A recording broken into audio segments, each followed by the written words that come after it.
అనగనగా ఒక ఊరిలో ఒక అతను ఉండేవాడు. అతని దగ్గర ఒక గాడిద ఉండేది.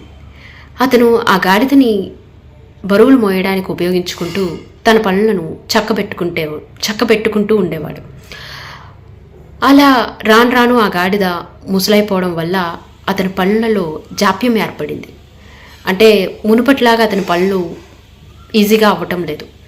అప్పుడు అతను ఒక ఆలోచన చేశాడు, ఎలా అయినా సరే ఈ గాడిదని వదిలించుకోవాలి అని. ఇలా అనుకుంటున్న తరుణంలో ఒకరోజు అకస్మాత్తుగా ఆ గాడిద ఒక పెద్ద గొయ్యలో పడిపోయింది. ఆ విషయం తెలిసిన ఆ గాడిద యజమాని ఇలా అనుకున్నాడు, ఎలా అయితేనే దీని పీడ ఈరోజుతో నాకు వదిలిపోతుంది అనేసి అతను ఏం చేశాడంటే దాన్ని బయటికి తీయడానికి బదులుగా తన మీద మట్టిని కప్పివేసాగాడు. అంటే అది ఇంకా బయటికి రాకూడదు అనేసి.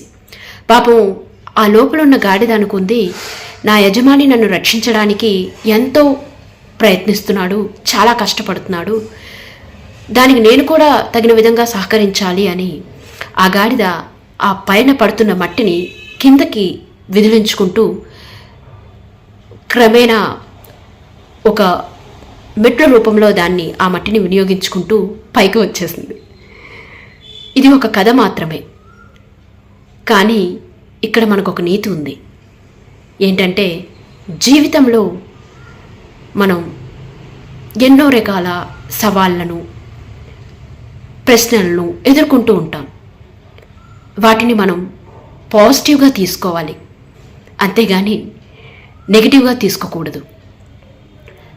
ఎలా అయితే ఆ గాడిద వాటన్నింటిని అంటే ఆ మట్టిని మెట్లగా మలుచుకొని బయటికి వచ్చిందో, అలాగే మనం కూడా జీవితంలో మనకు ఎదురయ్యే సవాళ్లను, నిందలను, ఎనీ నెగిటివ్ ఏదైనా సరే మనకి ఇబ్బంది కలిగించే ప్రతి ప్రశ్నను, ప్రతి విషయాన్ని కూడా మనం పైకి ఎదగడానికి ఉపయోగించుకోవాలి.